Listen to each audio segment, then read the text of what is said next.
तो अब हम आज पढ़ने वाले हैं ROM 4 responsibility of management chapter का चौथा स्टैंडर्ड। अब ये क्या बात करता है? अभी तक हमने बात कर ली लीडरशिप के डायरेक्शंस, लीडरशिप के रोल, रिस्पॉन्सिबिलिटीज, उसका कैसे सिलेक्शन हो, डिपार्टमेंट लेवल पर लीडर्स कैसे सिलेक्ट किए जाएं, उनका क्या रोल रिस्पॉन्सिबिलिटी है। अब हम बात करते हैं कि ऑर्गेनाइजेशंस को क्या डिस्प्ले करना है, यानी कि क्या शो होना चाहिए, ऑर्गेनाइजेशन कैसी हो। तो प्रोफेशनलिज्म डिस्प्ले होनी चाहिए, यानी कि ऑर्गेनाइजेशन ऐसा लगे कि ऑर्गेनाइजेशन कैसी ऑर्गेनाइजेशन है, प्रोफेशनल ऑर्गेनाइजेशन है। तो प्रोफेशनल ऑर्गेनाइजेशन बनने के लिए ऑर्गेनाइजेशन की जो फंक्शनैलिटी है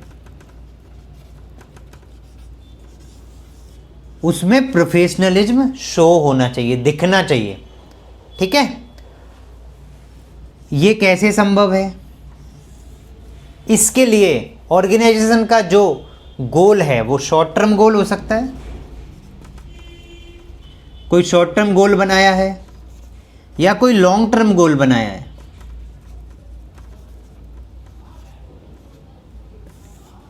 उसको डॉक्यूमेंट करना होगा। किस चीज को ध्यान में रखते हुए? आपका जो विजन है ऑर्गेनाइजेशन का वो कहीं ना छूट जाए, मिशन जो है वो कहीं ना छूट जाए, और वैल्यूज को ध्यान में रखते हुए कि आपने जिन वैल्यूज पे काम करना है वो वैल्यूज को तो आप कॉम्प्रोमाइज़ नहीं कर रहे। जैसे कई बार आप कुछ ऑर्गेनाइजेशन स्टार्ट करते हैं तो कई सारे प्रलोभन मिलते हैं आपको, तो उन प्रलोभन के चक्कर में कहीं आपका विजन तो नहीं लूज हो रहा। अगर वो लूज हो रहा है तो ऑर्गेनाइजेशन का पर्पज ही खत्म हो जाएगा। तो जिस मोटिव से आपने स्टार्ट किया था वो मोटिव ही खत्म हो जाएगा। तो इस चीज़ का ध्यान रखना है कि आपकी वैल्यूज कॉम्प्रोमाइज़ ना हो, आपका विजन जो है वो क्लियर कट हो। उस विजन को क्या कंट्रीब्यूट कर सकता है, कौन सा आपका गोल, चाहे वो शॉर्ट टर्म गोल है या लॉन्ग टर्म गोल है, बेनिफिट करने वाला है ऑर्गेनाइजेशन के गोल को। तो जो आपका गोल है, जो आपके ऑब्जेक्टिव है, उसको अचीव करने के लिए आपके short term long term goal हो सकते हैं। अब इन गोल को बनाने के लिए आपको स्ट्रेटजिक प्लान बनाना होगा एंड ऑपरेशनल प्लान बनाना होगा। सो स्ट्रेटजिक से आपको सीधा समझ में आ रहा होगा। स्ट्रेटजिक प्लान मतलब क्या स्ट्रेटजी रहेगी, क्या मेथड यूज करोगे, क्या तरीका रहेगा आपको अपने गोल को अचीव करने के लिए, विजन मिशन को ध्यान में रखते हुए, वैल्यूज को ध्यान में रखते हुए, और उस स्ट्रेटजिक प्लान को कैसे आप एग्जीक्यूट करेंगे वो आपका ऑपरेशनल प्लान हो गया। क्लियर है? तो स्ट्रेटजिक ऑपरेशनल प्लान बनाएंगे आप। उस ऑपरेशनल प्लान को एनुअली आप रिव्यू भी करेंगे। मान लीजिए आपका लॉन्ग टर्म प्लान है तो आप उसको एनुअल बेसिस पे रिव्यू करेंगे। उसमें जहां पर भी आपको लग रहा है कि नेसेसरी एक्शंस लेने की जरूरत है, चेंज करने की जरूरत है, तो आप उसको चेंज करेंगे। और अगर शॉर्ट टर्म प्लान है तो आप एनुअल बेसिस पे प्लान तो बनाएंगे ही बनाएंगे। अब इसी प्लान में आपका बजट भी आ जाता है। जैसे आप क्वालिटी का बजट बनाते हैं, हमने पहले भी बात की थी, HIC हॉस्पिटल इन्फेक्शन कंट्रोल का बजट बनाते हैं कि हॉस्पिटल क्वालिटी पर कितने पैसे खर्च करेगा।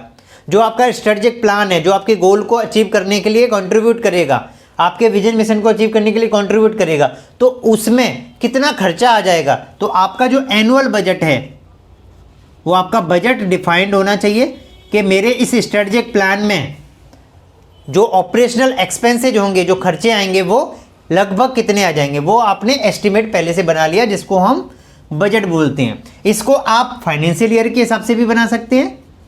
फाइनेंशियल ईयर क्या होता है? जैसे अप्रैल से मार्च जो चलता है हमारे यहाँ, या आप कैलेंडर ईयर के हिसाब से भी बना सकते हैं। कैलेंडर ईयर क्या होती है? जनवरी टू दिसंबर, जैसे भी बनाना चाहें, it's up to you. But आपका प्लान जो है वो एनुअल बेसिस पे कम से कम होना चाहिए कि आप साल भर में क्या अचीव करने वाले हैं, उसकी क्या स्ट्रेटजी है, क्या प्लान है।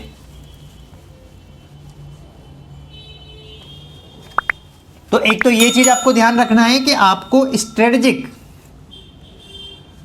एंड ऑपरेशनल प्लान बनाना है अपने विजन मिशन वैल्यूज को अचीव करने के लिए। शॉर्ट टर्म गोल या लॉन्ग टर्म गोल आपके डिफाइंड होने चाहिए। अब ये गोल बनाएं कैसे, हम गोल कैसे सेट करें कि हमारा गोल क्या होगा, तो उसके लिए एक वर्ड यहां पर यूज किया गया है, स्टेक होल्डर्स से आप इनपुट लीजिए। स्टेक होल्डर्स कौन होते हैं? जो भी ऑर्गेनाइजेशन में जिसका भी कंसर्न है वो सारे स्टेक होल्डर हैं। फॉर एग्जाम्पल आपके स्टाफ भी स्टेक होल्डर्स हैं, पेशेंट और विजिटर्स भी स्टेक होल्डर्स हैं, एक्सटर्नल एजेंसीज, वो चाहे गवर्नमेंट एजेंसीज हों, चाहे आपके टीपीए हों, पैनल हों, या कोई और थर्ड पार्टी हो, वो सब आपके स्टेक होल्डर्स हैं। तो उनके क्या इनपुट्स हैं, उनकी रिक्वायरमेंट्स क्या हैं? जैसे कोई लीगल रिक्वायरमेंट्स है कि आपको ओटी ऐसा होना चाहिए, तो आप ओटी कैसे बनाएंगे, वो आपकी स्ट्रेटजिक में पहले ही होगा कि मेरी 7 ओटी बनेंगी, तो 7 में कैसे कैसे मैं उसको डिजाइन करूंगा, कैसे उसको स्टार्ट करूंगा। मान लीजिए पहले मैं 1 ओटी स्टार्ट करूंगा, फिर दूसरा करूंगा, इतने साल में यहाँ ये स्टेप्स लूँगा, फिर मैं ये डिपार्टमेंट ऐड करूँगा। व्हाटएवर जो भी आपकी स्ट्रेटजी है, जो भी आपका प्लान है, उसमें किस किस स्टेप से आपके खर्चे होंगे, कब आप इस लेवल पे पहुँच जाओगे तो नेक्स्ट स्टेप आपका क्या होगा, पहले क्या डिपार्टमेंट ऐड करोगे या पहले ओटी बनाओगे, व्हाटएवर जो भी आपने प्लान किया वो आपका प्लान होगा। और इसमें इनपुट्स किसके होंगे, क्या थर्ड पार्टी की कोई रिक्वायरमेंट है, ठीक है ना, कोई लॉ की रिक्वायरमेंट है। जैसे मान लीजिए मैं एक फार्मेसी बना रहा हूँ, तो फार्मेसी में क्या कोई एरिया की डिफाइंड एरिया है गवर्नमेंट की तरफ से कि कितना एरिया मिनिमम होना चाहिए, ओटी का कोई एरिया डिफाइंड है कि कितना एरिया होना चाहिए। तो जैसे एनएबीएच की गाइडलाइंस है कि ओटी का एरिया कितना होना चाहिए, तो ओटी की गाइडलाइंस हम कभी आगे क्लास में पढ़ लेंगे। मैं जनरली बता देता हूँ 20x20 का एरिया मांगते हैं कि 20x20 का एरिया होना चाहिए। तो वो सब चीज़ें आपको एस्पेक्ट अपने दिमाग में रखनी पड़ेंगी जब आप बना रहे हैं। तो इनपुट्स आपको डिफरेंट स्टेक होल्डर से, एनएबीएच भी एक स्टेक होल्डर ही हो गया आपके लिए, उन सब एस्पेक्ट्स को ध्यान में रखना है। तो इनपुट्स आपको जो गोल बना रहे हो वो आपको आपका खुद का दिमाग भी हो सकता है, आपके मैनेजमेंट रिव्यू कमेटी जिसकी हमने डिस्कशन किया था ना इससे पहले, मैनेजमेंट रिव्यू कमेटी, तो उस कमेटी के जो मेंबर हैं उनसे आप इनपुट ले सकते हो। उनके साथ एक मीटिंग करिए, डिस्कस करिए कि we want to set a goal for the organization, या हम ऑर्गेनाइजेशन को किसी लेवल पे ले जाना चाहते हैं।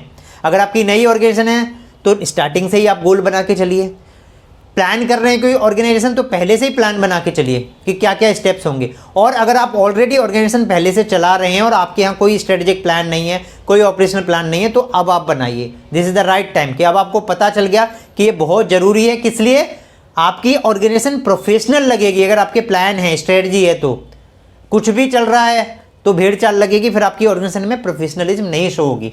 तो इसलिए आपको अपनी कमेटी बनाइए, मैनेजमेंट रिव्यू कमेटी, उसमें डिस्कस करिए कि हमारे क्या गोल्स होंगे, हमारा विजन मिशन क्या है और हम कैसे उसको अचीव करने वाले हैं। इसके अलावा आप कहां से इनपुट ले सकते हो, इससे पहले हमने बात की थी एक सेफ्टी राउंड चेकलिस्ट, कि हमें रेगुलर बेसिस पे राउंड लेना है हॉस्पिटल का, कम से कम महीने में एक बार तो आपको राउंड लेना ही लेना है। उस राउंड के जो भी रिजल्ट्स हैं, आपकी पॉजिटिव फाइंडिंग या नेगेटिव फाइंडिंग्स, हमने हीरा की बात की थी, हजार्ड आइडेंटिफिकेशन रिस्क एनालिसिस, तो हीरा चेकलिस्ट की हमने बात की थी।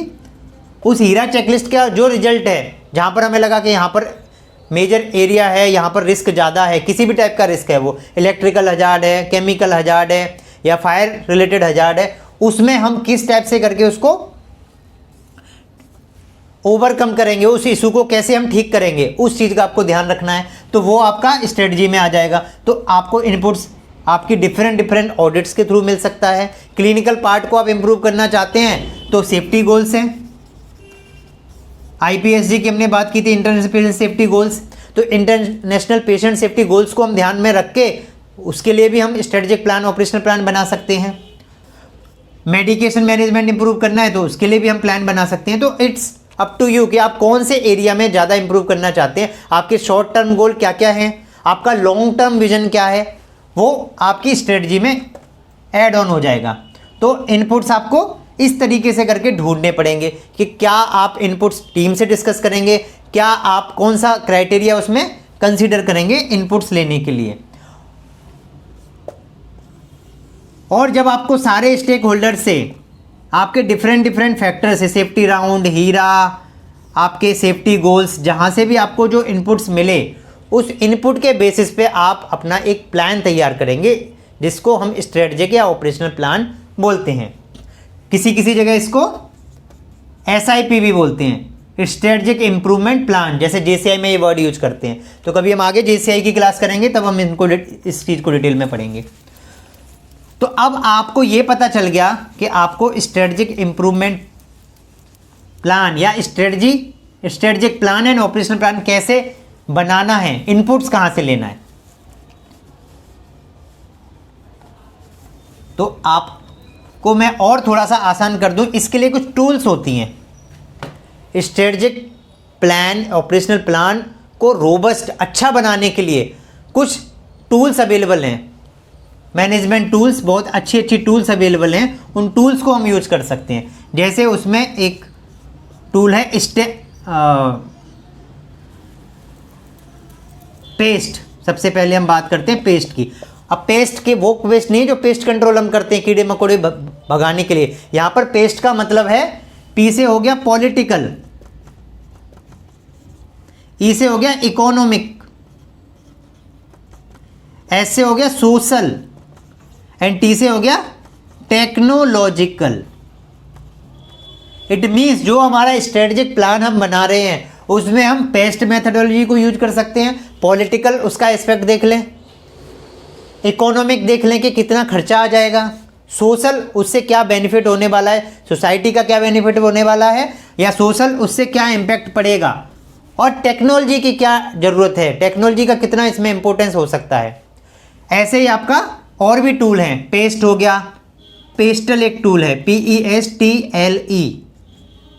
सो इसमें सेम ये चारों पेस्ट का मतलब हो गया। L हो गया आपका लीगल, तो आपको लीगल एस्पेक्ट्स भी देखने हैं। और E से हो गया आपका एथिकल, जिसको हम बात कर रहे थे वैल्यूज़। वैल्यूज़ क्या है आपकी, विजन मिशन को अचीव करने के लिए आप किन वैल्यूज़ पे काम करोगे, क्या आपके सेट पैरामीटर्स होंगे जिनको आप कभी भी कॉम्प्रोमाइज़ नहीं करेंगे। तो एथिकल चीज़ों को भी आप ध्यान में रखते हुए अपना स्ट्रेटजिक ऑपरेशनल प्लान बनाएंगे। ऐसा नहीं कि मुझे अचीव तो करना है, यहाँ पहुँचना है, मुझे अपने 5 हॉस्पिटल्स के सेंटर डालने हैं, चाहे कैसे भी हों, वो कहीं से भी मिलें, तो फिर वो अनएथिकल प्रैक्टिस होंगी तो उसकी वैल्यू नहीं होगी और वो ज़्यादा आगे चल भी नहीं सकते। तो पेस्टल, कई सारे टूल हैं। इसके अलावा एक टूल है स्टीप, STEEP। सो स्टीप क्या है आपका, इसमें आप कंसीडर करते हैं सोसाइटी, टाइमलीनेस। टाइमलीनेस का मतलब क्या है कि कितने टाइम में आप उसको अचीव करेंगे, जो भी आपकी स्ट्रेटजी है। ई से है आपका efficiency, equity as well as effectiveness. मतलब आप जो स्ट्रेटजिक बना रहे हैं उसमें समानता का भाव रहे, एफिशिएंसी और इफेक्टिव होनी चाहिए वो। ठीक है, एफिशिएंसी इफेक्टिव हमने मैनेजमेंट में पढ़ी हुई है ऑलरेडी। और पी से क्या हो गया आपका, पेशेंट सेंट्रिक, यानी कि जो आपकी स्ट्रेटजी है उसमें पेशेंट को मेन केंद्र माना जाए।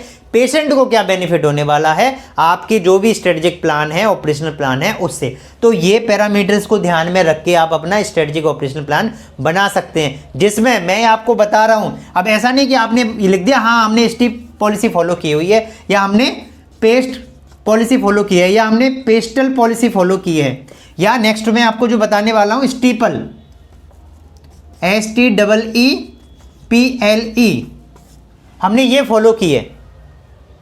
तो इसको डिफाइन भी करना होगा कि आपकी स्ट्रेटजी में एस का मतलब क्या है, सोसाइटी के लिए आपने क्या कंसीडर किया, कैसे वो सोसाइटी को बेनिफिट करने वाली है, क्या टाइमलीनेस है।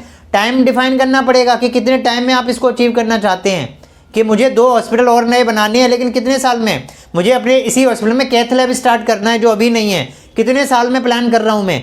3 साल में, 2 साल में, 1 साल में, वो मेरी टाइमलीनेस डिफाइन होगी, एफिशिएंसी इफेक्टिवनेस डिफाइंड होगा, इक्विटी, पेशेंट सेंट्रिक, पेशेंट को ध्यान में रखते हो। पेशेंट मेरे यहाँ आते ही नहीं, मैं बस फैसिलिटी खोलना चाहता हूँ, तो मुझे वो भी देखना पड़ेगा कि पेशेंट की डिमांड है। यहाँ पर पेशेंट फीडबैक में बार बार पे देके जा रहे हैं, बता रहे हैं कि आपके यहाँ ये फैसिलिटी हो तो बड़े अच्छा है, हमें परेशान होना पड़ता है।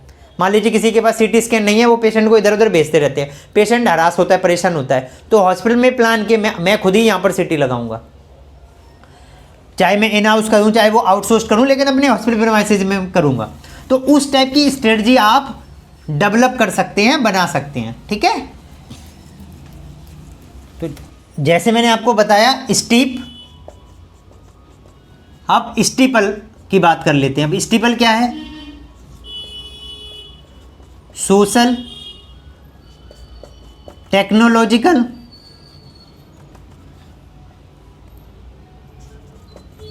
एनवायरमेंट,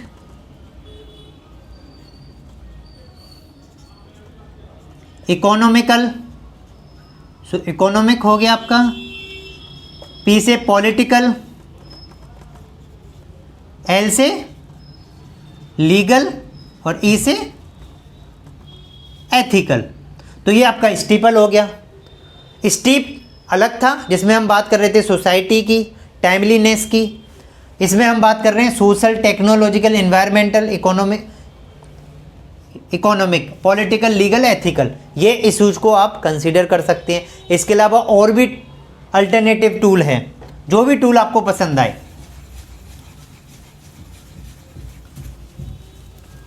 डीप लिस्ट भी एक टूल है, डीप लिस्ट, DEEPLIST।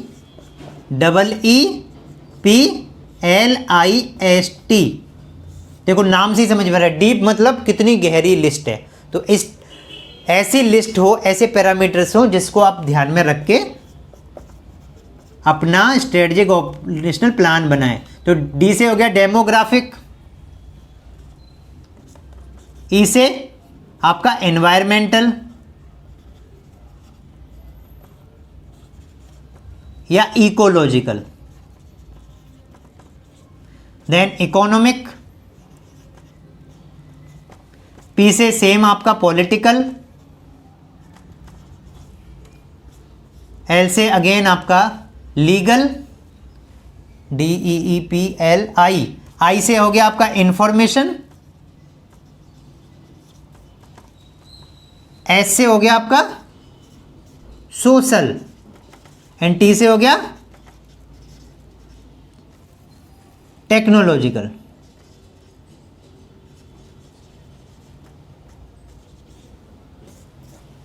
सो ये आपकी डीप लिस्ट टूल हो गई। कोई सा भी टूल यूज करके आप अपना स्ट्रेटेजिक ऑपरेशनल प्लान बना सकते हैं, बट जो भी टूल करें उसको डिफाइन करें कि कैसे वो टूल आपके स्ट्रेटेजिक प्लान को सपोर्ट करती है। क्लियर है?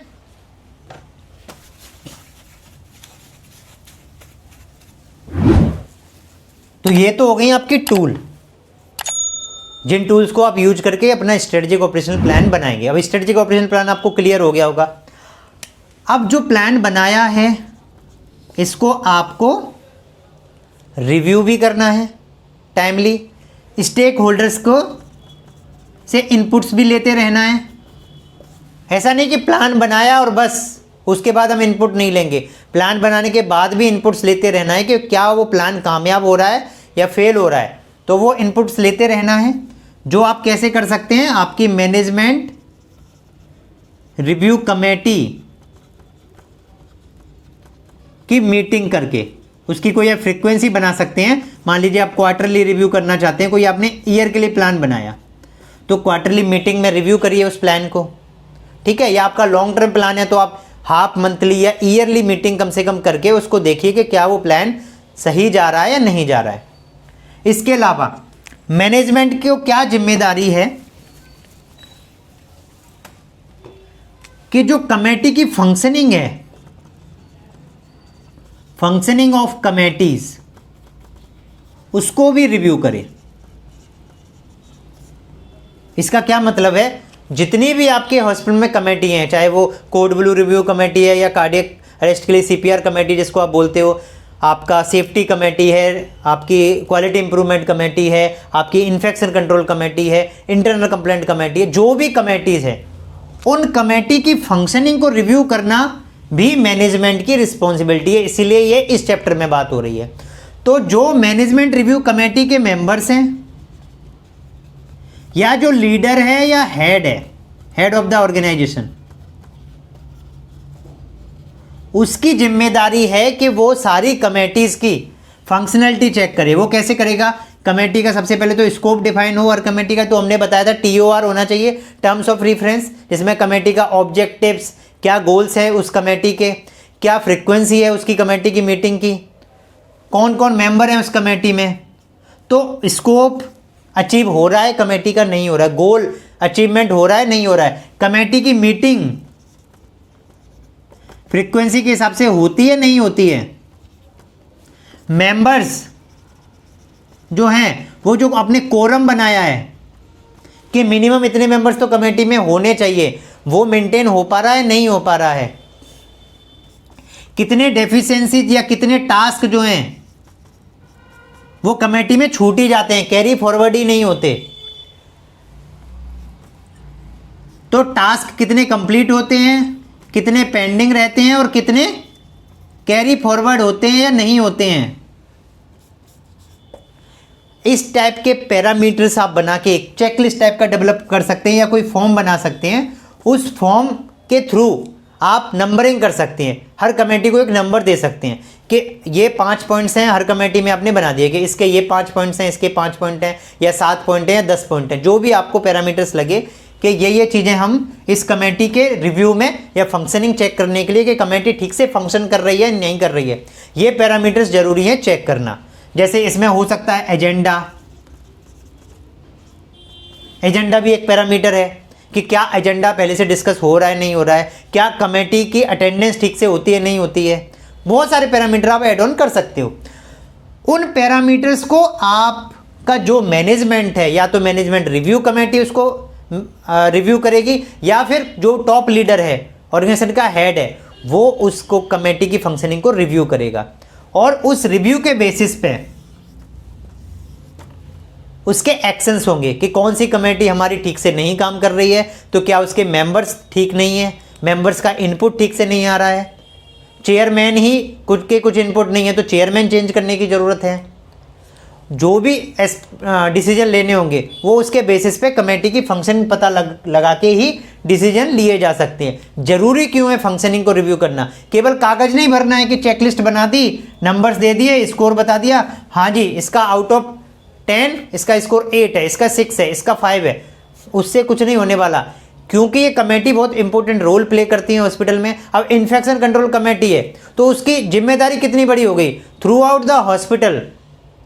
इवन हॉस्पिटल से जाने के बाद भी पेशेंट को सर्जिकल साइड इन्फेक्शन तो नहीं हो गया, तो फॉलोअप लेते हैं ना उसके लिए। 30 डेज़ के लिए इम्प्लांट वाला पेशेंट है तो 90 डेज़ के लिए, इवन 1 ईयर के लिए भी उसका वो फॉलोअप लेते हैं। तो कितनी सारी रिस्पॉन्सिबिलिटी होगी इन्फेक्शन कंट्रोल कमेटी की। कहीं पर इन्फेक्शन तो नहीं हो रहा, वाटर में तो इन्फेक्शन नहीं है, खाने में तो कहीं इन्फेक्शन नहीं जा रहा, बहुत बड़ा रोल है। अगर वो कमेटी ही ठीक से फंक्शन नहीं कर रही है तो जो हमारा गोल है, जो पर्पज हमने सेट किया है, हमने जो इस एथिकल पैरामीटर्स रखे हैं, वैल्यू जो रखी हैं, वो कहीं ना कहीं कॉम्प्रोमाइज हो रही हैं, तो ऑर्गेनाइजेशन का गोल अचीव नहीं होगा। इसीलिए रिस्पॉन्सिबिलिटी मैनेजमेंट की बना दी कि आपको कमेटी की फंक्शनिंग को रिव्यू करना है।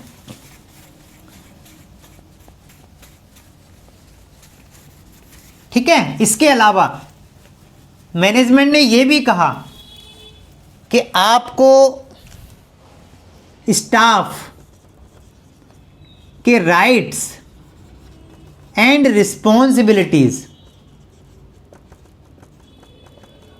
दोनों ही चीजें डिफाइन करनी हैं। तो डिफाइन करने का तो मतलब क्या हो गया, आपके पास एक पॉलिसी हो, इस पॉलिसी में आपके स्टाफ के क्या क्या अधिकार हैं, क्या क्या उसकी जिम्मेदारियां हैं, उसको पता हो। अब आप उसको एजुकेट कैसे करेंगे, तो उसके लिए आप स्टाफ के राइट्स एंड रिस्पॉन्सिबिलिटीज को डिस्प्ले करिए। अगेन बाइलिंगुअल करिए, क्योंकि सारे स्टाफ तो जरूरी नहीं कि उनको इंग्लिश आती हो, कुछ स्टाफ को लोकल लैंग्वेज भी आती होगी। तो जिस भी एरिया से आप बिलोंग करते हैं उस लोकल एरिया में आप डिस्प्ले करिए और इंग्लिश में डिस्प्ले करिए। कहाँ डिस्प्ले करें वो लोकेशन भी यहाँ आपको मैं सजेस्ट कर देता हूँ। बेस्ट होता है कि अगर आपके यहाँ पंचिंग मशीन है, कहीं पर स्टाफ पंच करता है, तो वहाँ पर आप डिस्प्ले कर सकते हैं, जिससे कि स्टाफ आए तो आते जाते में वो पढ़ ले। एक तो ये तरीका है एजुकेट कराने का। या उनका चेंजिंग रूम है, कई जगह चेंजिंग रूम में डिस्प्ले कर देते हैं कि स्टाफ चेंज करेगा तो पढ़ लेगा, उसके क्या अधिकार हैं, उसकी क्या जिम्मेदारियां हैं। इसके अलावा आप चाहें तो स्टाफ को जब रिक्रूट करते हैं तो उस टाइम जो आप ओरिएंटेशन देते हैं, जिसको हम इंडक्शन प्रोग्राम भी बोलते हैं, जिसके बारे में हम HRM चैप्टर में बात करेंगे, तो उस में भी उसको उसके राइट्स रिस्पॉन्सिबिलिटी एक्सप्लेन करके उससे सिग्नेचर ले सकते हैं, उसकी फाइल में लगा सकते हैं। या PPT का पार्ट हो सकता है, आपकी इंट्रोडक्शन PPT या आपकी जो इंडक्शन PPT है उसका पार्ट भी हो सकता है। तो इस तरीके से करके आपको स्टाफ राइट्स एंड रिस्पॉन्सिबिलिटीज़ बनाना है, उसको डिफाइन करना है, उसमें लीगलिटी भी सोच लेना है कि राइट्स एंड रिस्पॉन्सिबिलिटी में क्या क्या लीगल चीज़ें भी आपको ध्यान में रखना है। वो सब पैरामीटर्स में ध्यान में रखते हुए आपको उनको एजुकेट करना है, उनको बताना है। इसके अलावा ऑर्गेनाइजेशन का जो सर्विस स्टैंडर्ड है वो भी आपको डिफाइन करना पड़ेगा कि हमारी ऑर्गेनाइजेशन के क्या सर्विस स्टैंडर्ड है। मीन्स हम इससे नीचे तो देख ही नहीं सकते, इतना तो हमारे यहाँ हमेशा होता है। फॉर एग्जाम्पल, आपने देखा कि पेशेंट का सेटिस्फेक्शन लेवल जो है वो आपने ऑब्जर्व किया और देखा कि 70% आपका लगभग आ जाता है, तो आपने एक बेंचमार्क सेट कर दिया कि 80% होना चाहिए अगली साल, और देखा कि 50% पहुंच गया है, तो आप बोलोगे कि भैया ये तो कभी नहीं हुआ हिस्ट्री में, 15 साल से हॉस्पिटल चला रहे हैं लेकिन 50% तो कभी नहीं हुआ, कुछ मेजर प्रॉब्लम है जिसकी वजह से। तो आपको अपना सर्विस स्टैंडर्ड डिफाइन करना होता है कि इससे बिलो जाएंगे तो मतलब बर्दाश्त से बाहर है। हर फील्ड में ये आप डिपार्टमेंट लेवल पे भी कर सकते हैं, जो कुछ हद तक क्वालिटी इंडिकेटर्स के थ्रू भी हो जाता है। जैसे आप क्वालिटी इंडिकेटर्स बनाते हैं कि लैब में रिपोर्टिंग एरर कितने हुए, कितने होने चाहिए, इससे ज़्यादा नहीं होने चाहिए, वो आपने बेंचमार्क सेट कर दिया, टारगेट सेट कर दिया, तो वो क्या है, आपका सर्विस स्टैंडर्ड ही तो हुआ। तो कुछ हद तक तो इंडिकेटर से भी हो जाता है। लेकिन इसका मतलब ये मत समझिएगा, बहुत सारे लोग ये भी गलती कर देते हैं कि केवल इंडिकेटर्स को ही सर्विस स्टैंडर्ड समझ लेते हैं। केवल इंडिकेटर्स ही सर्विस स्टैंडर्ड नहीं है। इंडिकेटर्स तो NABS ने मान लीजिए 32 डिफाइन कर दिए 5th एडिशन में, हो सकता है पहले 70 थे, हो सकता है आगे और ज़्यादा डिफाइन कर दें, या हो सकता है और कम कर दें, रिड्यूस कर दें। वो इंडिकेटर्स तो ये है कि कम से कम आप इतना करो तो पता लगेगा कि आप कुछ क्वालिटी पैरामीटर्स फॉलो कर रहे हैं। लेकिन ऑर्गेनाइजेशन तो आपकी खुद की है, तो आपको हर फील्ड में, हर क्षेत्र में अपने सर्विस स्टैंडर्ड बनाने पड़ेंगे कि इस एरिया में ये क्वालिटी मेंटेन होना चाहिए, ये एरर एक्सेप्टेबल नहीं है, इतने तक ठीक है लेकिन इससे ज़्यादा होगा तो एक्सेप्टेबल नहीं है। तो आप कुछ खुद के भी बेंचमार्क सेट कर सकते हो, बना सकते हो किसी भी फील्ड में, किसी भी फील्ड में, ठीक है। उस सर्विस स्टैंडर्ड के बारे में आपको एजुकेट करना होगा, स्टाफ को बताना होगा। अब जैसे पंक्चुअलिटी है कि टाइम पर सबको आना है, ये भी तो एक सर्विस स्टैंडर्ड ही हो गया एक तरीके से। अगर मैं पंक्चुअलिटी की बात करूं तो उसमें कौन पंक्चुअल है, कौन नहीं है, कौन लेट कमर है। लेट कमर है तो अगर लेट आएंगे तो क्या उनको पनिशमेंट मिलेगा, क्या उसका प्रोसेस होगा। पहली बार वर्बल वार्निंग होगी, उसके बाद उसको रिटर्न में लेटर दिया जाएगा, उसके बाद हो सकता है उसका कुछ सैलरी डिडक्ट किया जाए। व्हाटएवर जो भी आपकी पॉलिसीज हैं वो आपको डिफाइन करनी पड़ेंगी। सर्विस पैरामीटर्स हर क्षेत्र में आपको डिफाइन करना पड़ेगा और वो स्टाफ को एजुकेट करना पड़ेगा कि हमारी ऑर्गेनाइजेशन के ये स्टैंडर्ड है, इन वैल्यूज पे, इन स्टैंडर्ड पे हम काम करते हैं। तो यहाँ अगर आप ऐसा कभी भी करते तो यहाँ ये चीज़ें नहीं चलने वाली।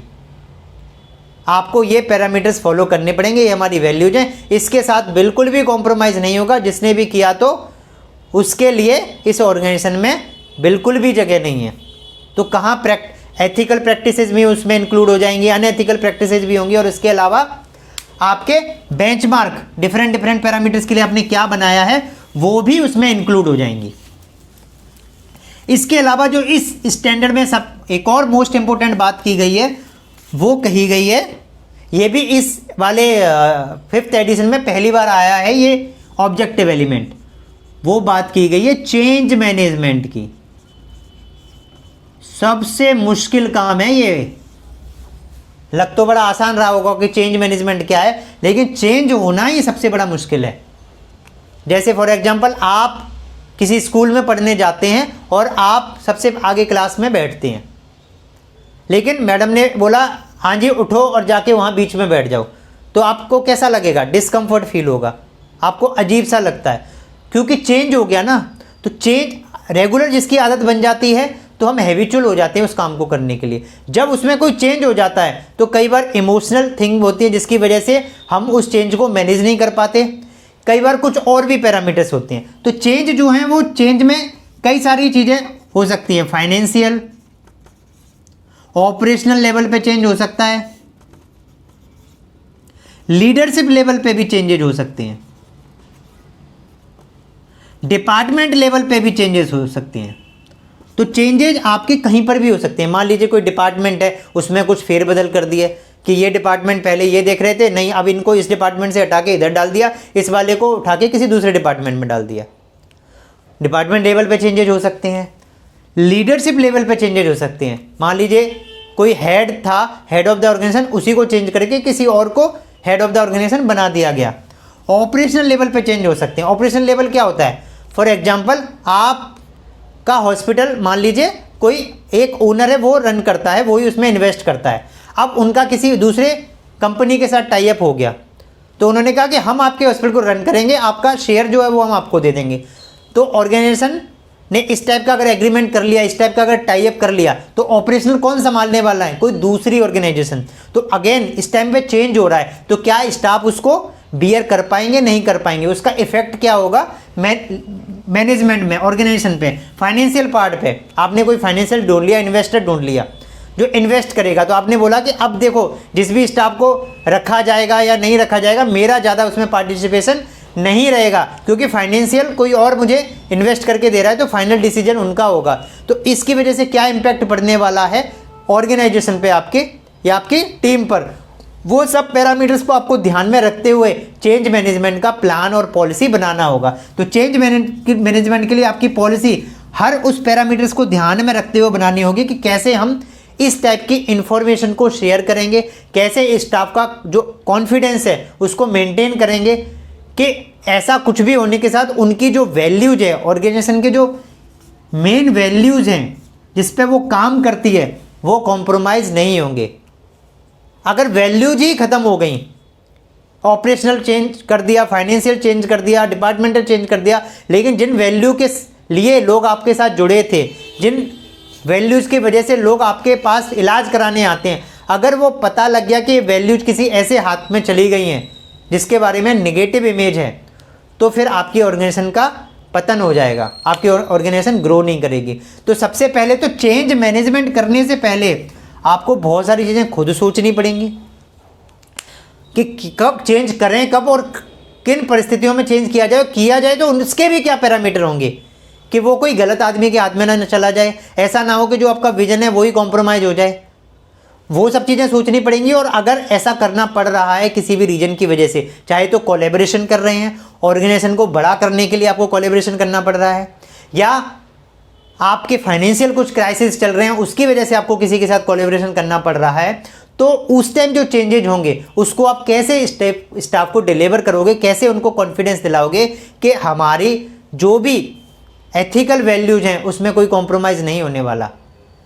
लीडर्स बदल रहा है बट चीज़ें वही रहने वाली हैं, वो नहीं बदलने वाली। ये बहुत मुश्किल काम है, कहना बड़ा आसान है, क्योंकि स्टाफ कई बार सोचता है कि नहीं मेरे डायरेक्टर चला गया तो ये जाएगा, मैं भी इसके साथ ही चला जाऊंगा, मैं इसके साथ नहीं रहने वाला। तो कई बार एक पर्सन को चेंज करने की वजह से पूरी की पूरी टीम मूव कर जाती है। ऐसे कई सारे एग्जाम्पल आप हॉस्पिटल मैनेजमेंट पढ़ेंगे तो आपने सुने होंगे, अगर आपने पढ़ा हो तो, नहीं तो आप पढ़िएगा कि कितने सारे एग्जाम्पल्स हैं, कितने सारे दिल्ली एनसीआर में हॉस्पिटल्स हैं जहाँ पर ऐसी कहानी सुनने को मिली हुई हैं। बड़े बड़े हॉस्पिटल्स के बारे में भी मैं आपको बता सकता हूँ कि पूरी की पूरी टीम मूव कर गई एक डिसीजन की वजह से।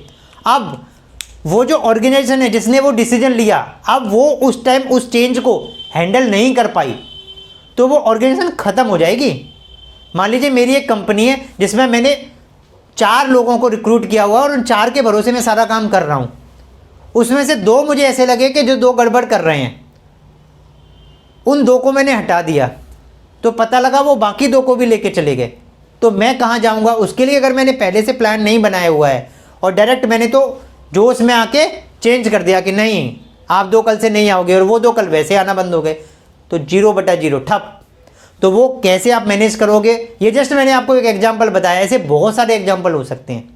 तो वो सब चीज़ें पैरामीटर्स आपको ध्यान में रखते हुए आपकी चेंज मैनेजमेंट की पॉलिसी बनानी पड़ेगी, और किस परिस्थिति में कैसे आप उस चेंज को मैनेज करोगे। आप ट्रेनिंग करवाओगे, स्टाफ की काउंसलिंग करवाओगे, काउंसलिंग की जरूरत पड़ सकती है, जो अच्छे स्टाफ है उनको रखने की जरूरत पड़ सकती है। अब ऐसा तो नहीं कि कोई नहीं ये डिसीजन फाइनल है, जिसको जाना है जाओ, जिसको रुकना है रुको। अगर हमारा इस टाइप का एटीट्यूड बनेगा तो ऑर्गेनाइजेशन की वैल्यूज खत्म हो जाएंगी, क्योंकि जो ऑर्गेनाइजेशन में आपका स्टाफ 20 साल से 15 साल से आपके साथ जुड़ा हुआ है, वो आपके लिए क्या रखता है? एक सॉफ्ट कॉर्नर है उसके लिए, वो आपके गोल के साथ जी रहा है। आप जो विजन है उसका भी वही विजन है, वो भी चाहता है कि यहाँ पर एथिकल प्रैक्टिसेज होती हैं, अनएथिकल नहीं होती। इसलिए ऑर्गेनाइजेशन भले ही पैसे कम देती हो लेकिन वैल्यूज बड़ी अच्छी हैं। अगर आपने वो वैल्यूज ही ख़त्म कर दी, आप भी मनी मेकर हो गए, तो उसका जो मोटिव है आपके साथ जुड़ने का, वो मोटिव ख़त्म हो जाएगा। और जब ऐसे लोग टूटते हैं तो फिर ऑर्गेनाइजेशन भी टूट जाती है। ऐसे बहुत सारे केसेज ऐसे भी हुए हैं जहाँ ऑर्गेनाइजेशन दोबारा उठ नहीं पाई है। तो उन सारे एस्पेक्ट्स को ध्यान में रखते हुए आपको अपना चेंज मैनेजमेंट का पॉलिसी बहुत अच्छे से बनाना होगा। अगर आप नहीं बना सकते तो किसी एक्सपर्ट की ओपिनियन लीजिए कि आप क्या क्या पैरामीटर्स उसमें ध्यान में रखेंगे। अगेन ये चेंज मैनेजमेंट भी आपके स्ट्रेटजिक ऑपरेशनल प्लान का पार्ट भी हो सकता है। मान लीजिए आपने प्लान ही ऐसा बनाया हुआ है कि मान लीजिए हम ये डायग्नोस्टिक डिपार्टमेंट अपने हॉस्पिटल में हम खुद का नहीं बनाएंगे, ये हम किसी को आउटसोर्स करेंगे, तो उसमें क्या पैरामीटर्स आप ध्यान में रखोगे? जब वो आउटसोर्स करोगे तो अथॉरिटी किसकी होगी? रिक्रूटमेंट आप करोगे या वो ऑर्गेनाइजेशन करेगी? वो ऑर्गेनाइजेशन करेगी रिक्रूटमेंट, तो डिसीजंस किसके होंगे? उसके होंगे या हमारे होंगे? मेरे इस जगह पर प्रेमाइसेज में वो अगर किसी डिपार्टमेंट को मैं ओपन करने जा रहा हूं तो किसकी पॉलिसीज इंप्लीमेंट होंगी? उसकी पॉलिसी चलेंगी या मेरी पॉलिसी चलेंगी?